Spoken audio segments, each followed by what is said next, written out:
Alright, so this is a video in the making, of course, and terrible take. Just put it in the intro. No one will notice.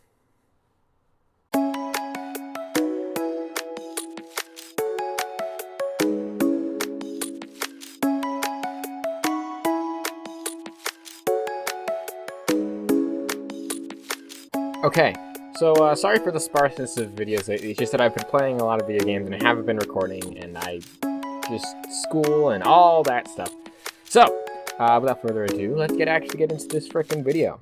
Today I've been actually playing Far Cry 5. I recently came into some money, and I thought, I'd give my review/impressions of it. I'm about most of the way through the game. I haven't beat it because I feel like I need to complete it 100%, or at least mostly 100%, to get the best ending. At least that's what I've been told.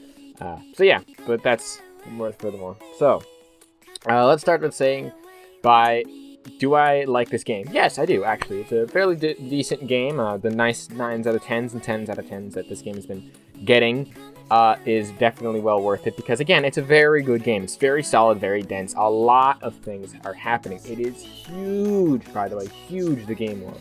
It's incredible how huge this game world is. And a lot of the stuff that they did and to make the changes and all that things really did work.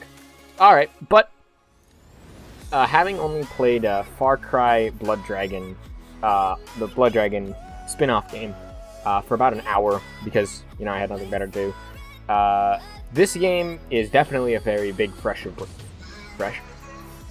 fresh air.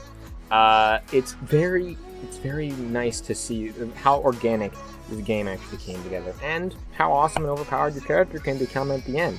Similar in ways to Far Cry 3, a lot of the things lie in the organic storytelling, the organic discovery of certain missions, and a whole bunch of that other stuff. But let's get into the actual nitty-gritty of it, and start off with the story, of course. The story is you are the rookie officer going up against the cult known as Eden's Gate. Of course, you have the father, who is the main big bad, who is actually very nice, and I'm probably going to throw some gameplay up on the screen of him either at the beginning of the game or in the middle of the game, because I had some stuff at the beginning and at the middle, towards the end, actually. I don't have any gameplay of sort of the middle area, but again, most of that wasn't whatever. So you go up against the cult in the fictional town of Hope County, Montana. Of course, this is in the USA, and it's American as fuck in certain parts. It's amazing. Being that I live in America, it's actually kind of representative of a lot of different aspects of it, and in some ways they hammer it home how bad and how manipulative this cult can be. But I think that was the point, at least for the most part. Not 100% the point, but at least that was the point. And again, look at who's president. So yeah. And also, really quickly, am I the only one that thought of a certain EDM song when he said, and I saw, and behold, white horse, and whatever like that? I just remember thinking of a song like that. So yeah, so you have a lot of the good guys, a lot of the bad guys, and you are trying to save both your buddies as well as kill all the main bad guys. Of the three, you have John Seed, the guy who is one of the more interesting of the crazies. I don't really particularly like him. I felt very good when I actually executed him on the spot. I even managed to double tap him just to make sure he was dead, because I hated him that much. But I think that was the point of him as well. Faith Seed, which was the second boss that I fought, and of course, her boss battle was very interesting to say the least. And I like the depthness of the characters in a lot of this, not just of the main characters, but of some of the side characters as well. Each of them have their own little quirks and stuff like that, and I really appreciate that. Faith Seed was the one that I actually felt the most bad about killing, just because of the way that she was presented. Again, I'm trying to not spoil here, but again, there is a general spoiler alert from here on out, because if I really want to get into the nitty-gritty details about it, whatever. And then, of course, the third big bad, Jacob Seed. Oh my god. I just wanted to stab him. I hated him probably the most. He wasn't the strongest of the three villains. I would definitely say that Faith is more strong because the things that she reveals in her boss battle is incredibly deep and incredibly interesting. Each of the main characters, of course, do have their own stuff. So yeah. And again, for the people that they had, for the voice acting and for the animations and for all of that shit, it's amazing. It's really nice. Very nicely designed. The world is huge, open, and looks fantastic. The graphics, oh my god, the graphics are fabulous. I could seriously, like, playing this on the highest settings on my laptop is incredible, especially when you're, like, flying around on, like, your wings, so just taking it in. It's just majesty. From then on, we have, of course, the main draw of the game, and what's different and what's the same. So what's different and what's the same? We'll start off with some of the differences, being the Fangs for Hire. Let's start off with some of the similarities / differences, being the Fangs for Hire and the People for Hire. You can get a bunch of different specialists. Of course, there are a bunch of named specialists that are actually main story missions, which are fairly good, and I would definitely recommend that you get all of them because they really create these characters that, like, mesh nicely and well together. It's insane how some of these characters are. So some of my standout favorites are the Bow Girl, who's the niece of the main guy, Dutch. Well, the radio guy, Dutch.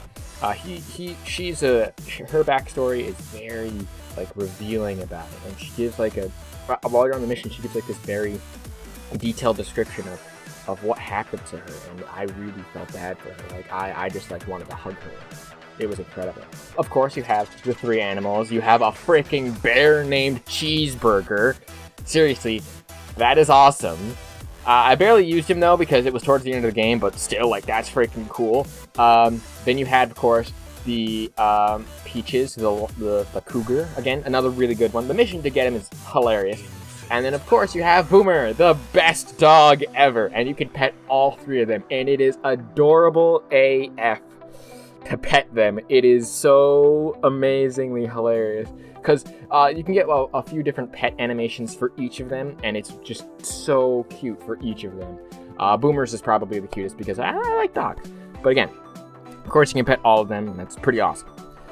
You also can have two active at a time. One if you don't really have the perk to say that you can get two.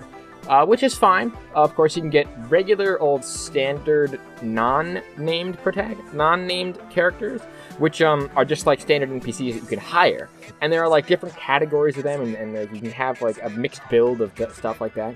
Personally, I would say that if you're going to go with some of the standard characters to not have some of the bigger ones, I would definitely recommend a soldier, a bow expert, and one extra person, maybe an extra sniper, just in case you lose some of those things. But again, a lot of the different ones do that. Another interesting detail that I really honestly liked about it is some of the character interactions between not just you, but the NPCs that you have, as well as the companions that you have as well.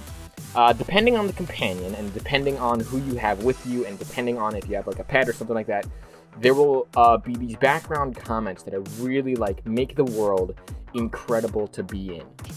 For example, if you have Boomer, or if you have a Peaches with you, they'll say something along the lines of, "Oh, that's a good boy, that's a good boy, Boomer," and something like I remember I've heard the guy say, "Oh, well, that cougar's very nicely trained." I really like that. And then I had this one really funny interaction where they Huck, of course, is back, and the bow girl that I mentioned before, they had, like, this conversation of, like, "Oh, I heard that you all were all around the world," and it's like, "Oh, yeah, there's people out there being dicks," and it's like, wow, that's really cool, and it was just on, like, a main mission and whatever, and I really kind of like that.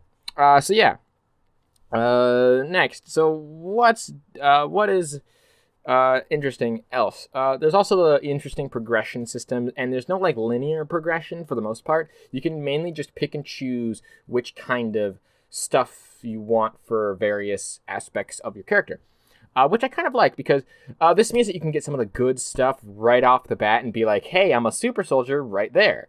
But again, it does take, again, for some of the things like health, for some of the things like extra weapons, you have to meet certain prerequisites like having the first thing and then beating a boss for the another aspect. And it's all very simplistic and very simplistic stuff, but it did help.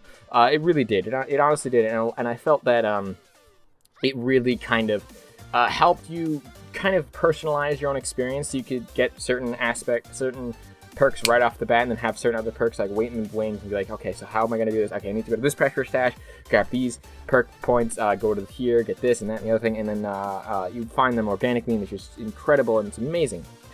And hunting is still a thing, of course, but you don't need to do it to get your stuff. And there's a very light crafting element where you can craft drugs to increase your hitting power, your speed, your damage resistance, which I used towards the end of the game because it got a little bit difficult, kind of. But I really thought that was very nice, and I didn't use them often for the most part of the game, but when I actually did start using them, I found that I was having so much fun with a lot of that.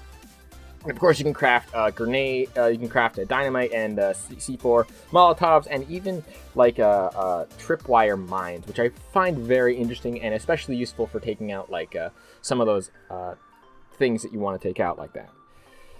Of course, there are still vehicles and stuff like that, parachuting, wingsuit, and the grappling hook, of course. Fast traveling is still a thing, and you can still airdrop to locations. And that's like really one of the interesting ways that I used to travel towards the end of the game, where I would airdrop into a location, wingsuit around, and it was just magical at times to see just how much of this world is just amazing to look at.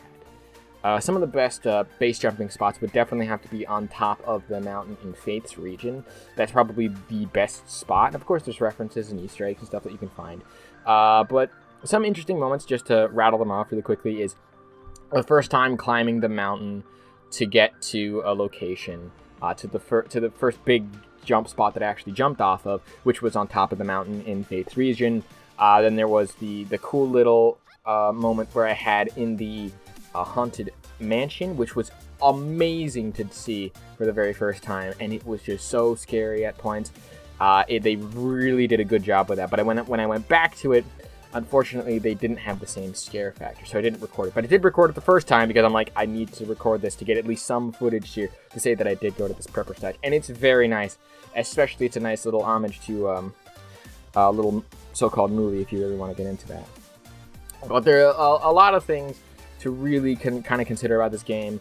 So I'm just going to say that I'm going to just talk a little bit about the nitty-gritty story elements. So if you really don't want to get into this, and I recommend that you do not go into this for like that, I'm just going to say spoiler warning, very minor spoiler warning, but I will have to talk about the story, of course. And finally, of course, the story itself, it was fantastic. It had a very solid start with setting up the whole world and stuff, and a very nice aspects of it, and again, that beginning line of and behold and stuff like that kind of made me think of the song. And there was so much story content, and not just that, so much content in general, so many different stashes, so many different things to collect, so many different things to do, and I just found that scouring the entirety of the county was just fantastic to see. But yeah. Oh yeah, and of course I haven't even talked about co-op mode or arcade mode because I haven't done either. But again, arcade mode is basically stuff made by the community, and of course there's co-op mode where you can do completely co-op with your buddy, and that's where the character customization comes in. Of course, you can customize your own character, as was stated before, and again, that's on the last few notes. Is this game good? Definitely. I would definitely recommend that if you like Far Cry, or if you like very open worldy sandbox games, I would definitely recommend that you go and check this game out. And if you don't, if you want to get into the Far Cry series, I think that this is a good spot. But if I were to compare it to 3, I'd say it has more content than 3, and it is a lot better than 3, in my own personal opinion. But for a lot of people, that's going to be like, Far Cry 3 was better because of certain extra things. And again, I haven't really played too much of Far Cry 3, but again, Far Cry 3 was very special. If I were to compare Far Cry 3 and Far Cry 5, I'd say that they're about maybe the same, almost like they're on the same level. But if I were to really cut corners, I would maybe say Far Cry 3 was pretty good because of the one mission that I really kind of liked, which was the mission where you get high. And of course you get high in this game, but the mission where you actually get high on like weed and like burning the stuff was like, yeah! Of course, stuff like that. Again, just the last mission, the Testy Festy, which was the most hilariously done mission ever. and last few interesting moments, blowing shit up, doing the plane mission, fudge the plane mission, and yeah. All in all, I would definitely say, if you like Far Cry, if you like open world games, or if you really want to get into the series, I don't think that the Far Cry 5 is a bad place to start. But again, that's my own personal opinion. Do you have your own personal opinion? Do you think that I'm wrong? Do you think that you want to defend your position to the end of time? Well, leave it down in the comment section below. And don't forget to like, comment, favorite, and subscribe, and hit that bell icon to see more of these videos that I'm gonna try to put out more regularly. But anyway, guys, thank you so much for watching this video on Far Cry 5 review. This video of Game Penguin reviews. Still need to work on that. Anyway, guys, thank you so much for watching. Peace.